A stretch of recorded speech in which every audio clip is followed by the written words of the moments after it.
एक बड़ा एक छोटा।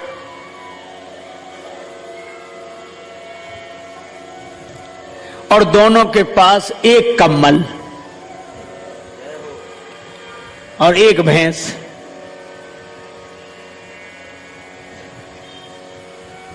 बंटवारा हुआ तो छोटा भाई बोला भैया आप जैसा बंटवारा करो वैसे ही ठीक है,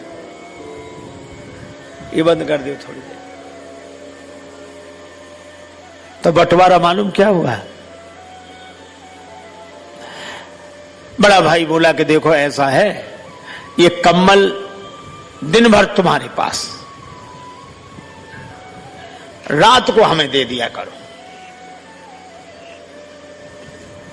क्या निर्णय किया? दिन भर तुम्हारे पास, रात को हमें। और ये जो भैंस है इसमें भी बंटवारा कर लो, आगे का हिस्सा तुम्हारा, पीछे का हमारा। अब बोलो कैसा निर्णय किया, निपटारा किया, बंटवारा।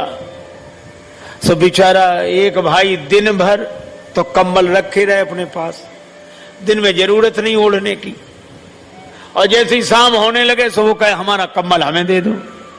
सो रात भर कंबल ओढ़ के आराम से सोए, और सवेरा भैया ले जाओ अपना कंबल, दिन भर तुम रखो। और भैंस का आगे का हिस्सा छोटे भाई को दे दिया, सो बेचारा खिलाए पिलाए वो, और पीछे का हिस्सा उसका सो दूध वो दो है। बेचारा परेशान हो गया कि भाई तो प्राण लिए है, ऐसा निर्णय किया, ऐसा बंटवारा किया। एक महात्मा थे, बोले तुम घबराओ मत। महात्मा ने उनके कान में एक मंत्र गुनगुना दिया, बोले इसी का प्रयोग करना। ठीक है। तो उसको जैसी कम्बल दिन को मिला तो उसने क्या किया, कम्बल को जैसे ही मिला सो पानी की बड़ी नाद थी उसी में डुबो दिया और दिन भर भिगाए रखा। शाम आई, बोला हमारा कम्बल, बोली है ले जा। बोले ये क्या कर दिया? बोले हम अपने समय में कुछ भी करें, दिन तो हमें मिला ही है। बेचारा रात भर कंबल नहीं ओढ़ पाया, और सवेरे वो दूध दोहने बैठा, और वो छोटे भाई ने क्या किया, लिया डंडा। सो आगे डंडा दिखाया भैंस को। सो भैंस सीधी खड़ी, ना इधर करे उधर करे उधर करे। तो वो कहे ये क्या कर रहे हो? बोले आप तो अपने हिस्से में करो जो करना है, हम अपने हिस्से में कर रहे हैं।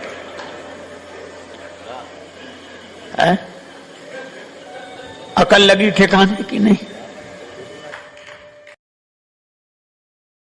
एक बार एक महात्मा जी ने अपने 3 चेलों को उपदेश दिया कि बेटा कुछ परोपकार का काम किया करो। तीनों बोले जरूर करेंगे गुरुजी। लेकिन क्या होता परोपकार? बोले भूखे को भोजन, प्यासे को पानी, गरीब की सहायता, दीन दुखी की सहायता, यही सब परोपकार होता है। तीनों बोले करें। एक काम जरूर किया करो। हाँ गुरुजी जरूर। दूसरे दिन शाम को लौटे, कुछ परोपकार का काम किया? हमारा किया। क्या? बोले एक बुढ़िया सड़क पार नहीं कर पा रही थी, हमने उसका हाथ पकड़ा,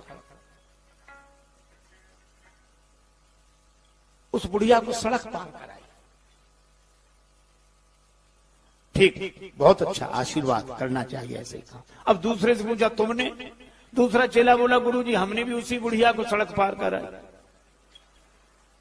तो ये 2 की जरूरत क्यों पड़ी? शायद सामान रहा होगा कुछ ऐसे। लेकिन आश्चर्य तो तब हुआ जब तीसरे चेले से पूछा तुमने? तीसरा चेला बोला गुरुजी हमने भी उसी बुढ़िया को सड़क पार कराई।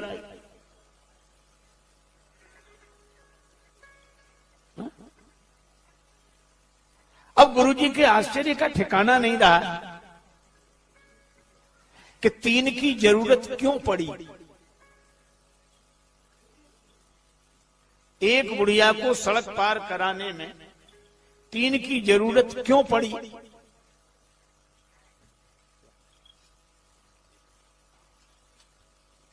तीन की जरूरत क्यों पड़ी? तो तीनों बोले गुरुजी दरअसल बात ये थी कि बुढ़िया को सड़क पार करना ही नहीं था। तो तुमने सड़क पार क्यों कराई? बोले हमें परोपकार करना था। तो हमने बुढ़िया से कहा चल तुझे सड़क पार कराएं। वो बोली हमें नहीं जाना। बोले तुझे नहीं जाना पर हमें तो परोपकार करना है। तो उसने जिद की तो दोनों हाथ पकड़ लिए और खींच कर ले जाओ तो वो गालियां देने लगी। तो तीसरे ने हाथ पकड़ा, तीनों ने मिलकर परोपकार कर दिया। गुरुजी बोले मूर्खो, वो गाली देती रही तो भी तुम्हें समझ में नहीं आया? बोले गुरुजी आप ही तो कहते थे कि अच्छे काम में गाली भी मिले तो परवाह नहीं करना चाहिए, कर देना चाहिए। अब बोलो ये परोपकार है, ये परिहित है। बहुत बार तुम धर्म के नाम पर धर्म करते रहते हैं और धर्म के नाम पर हम जो धर्म करते हैं उसका धर्म से कोई संबंध नहीं होता और हम अपने को धर्मात्मा मानते रहते हैं। पीने का आप देखो जानवरों तक के नियम है, वे अपने धर्म से विचलित नहीं होते। पशु कभी धर्म से विचलित नहीं होता, इसीलिए तो उनके लिए कोई प्रवचन नहीं होता है ना, उन्हें सिखाना पड़ता। अच्छा आप देखो गाय चाहे जितने दिन की भूखी हो, 5 दिन से कुछ खाने को न मिला हो, पर गाय के सामने मांस रख दो कभी नहीं खाएगी, कभी नहीं खाएगी। और शेर चाहे 7 दिन का भूखा हो, हरी हरी घास रख दो,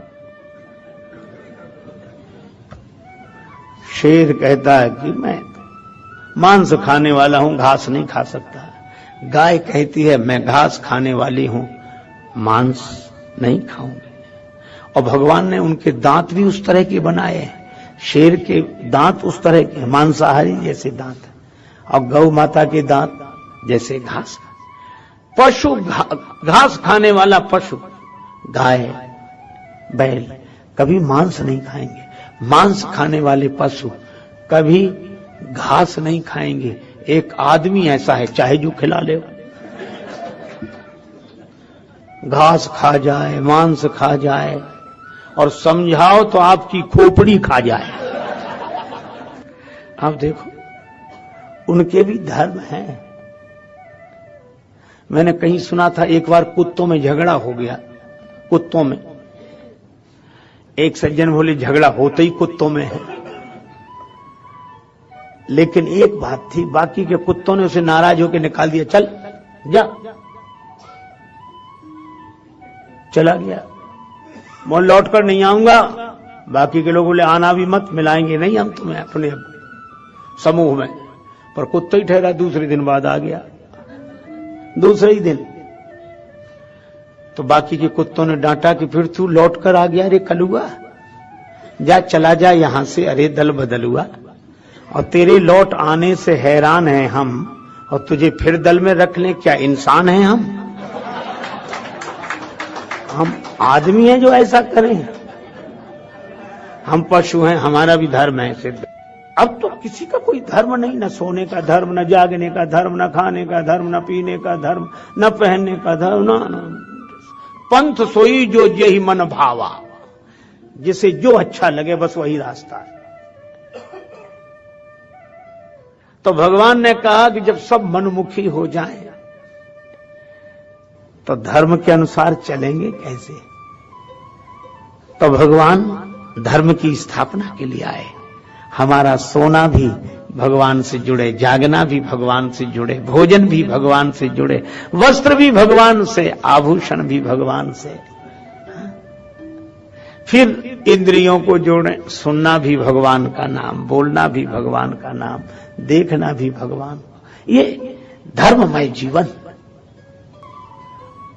और भगवान श्री कृष्ण कहते हैं यत् करोसि यदश्नासि यज्जुहोसि ददासि यत् तपस्यसि कौन्तेय तत्कुरुस्व मद अर्पणम। तुम जो करो, जो भोजन ग्रहण करो, यत् करोसि यदश्नासि यज्जुहोसि, जो हवन करो, ददासियत, जो दान करो, जो तप करो, तत्कुरु स्वमदार्पणम, वह सब मुझे अर्पित कर दो, बस जीवन धन्य हो जाए। एक गुरुजी ने एक चेला बनाया। चेले भी बड़े अद्भुत होते हैं। सो बड़ी नम्रता से गुरुदेव बैठा पास में था। तब तक गुरुजी ने कहा कि बेटा पानी बरस रहा है, गाय को बंधन से मुक्त करो, दूसरी जगह बांध। चेला बैठे बैठे बोला, गुरुजी जो स्वयं बंधन में पड़ा हो वो क्या किसी को बंधन से मुक्त कर सकता है? क्षमा करें गुरुदेव, ये मुझसे नहीं हो सकता। बंधन से मुक्त करना तो आपका काम है गुरुदेव। गुरुजी भी समझ गए कि चेला नहीं, गुरु ही मिला है। अब गुरुजी ने कहा चेले से विवाद कौन करे, चलो। गुरुजी गए, गाय को की रस्सी खोलकर उसको दूसरी जगह छाया में बांध दिया। थोड़ी देर में गुरुजी फिर बोले, बच्चा बाहर जाके देख पानी बरस रहा है कि बंद हो गया है। चेला बोला, गुरुदेव ये बिल्ली आपके पास बैठी है, बाहर से ही आई है। आप तो इसके शरीर पर हाथ घुमाओ, शरीर गीला हो तो समझ लो पानी बरस रहा है, और शरीर सूखा हो तो समझ लो पानी बरसना बंद। गुरुजी फिर भी चुप रहे। अब रात को गुरुदेव को नींद ना आए, दिया जल रहा था। बोले, बेटा ये दिया बुझा दे। चेला बोला, गुरुदेव अब रजाई में घुस गए, अब कौन निकले बाहर। आप तो एक काम करो, क्या रामायण की बात याद करो, मुंह दिए नयन कतों को नहीं। आप तो आंख बंद कर लो, दिया को बुझा ही समझो। गुरुजी ने दिया बुझाया और सवेरे सवेरे एक भगत आया लड्डू लेकर, महाराज भगवान को भोग लगाओ, आप भी पाओ, सबको पवाओ। गुरुजी ने भगवान को भोग लगाया, बाल भोग लेकर बोले, बच्चा प्रसाद लेगा? सो दौड़ा दौड़ा आया। बोले, गुरुदेव मैंने आपकी 3 आज्ञाएं नहीं मानी है, चौथी भी नहीं मानूंगा तो घोर पाप लगेगा। ये तो लाइए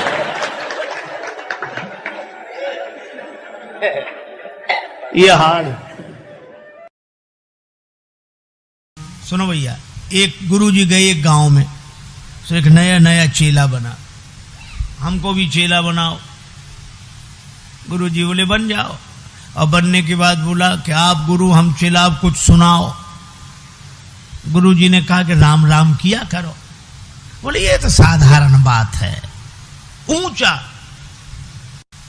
गुरुजी ने मन ही मन सोचा कि चेला नहीं, गुरु ही मिला है।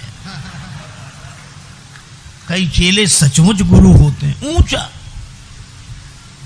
गुरुजी ने कहा तो रामचरितमानस पढ़ा करो। अरे रामायण सब जान दिए, ऊंचा।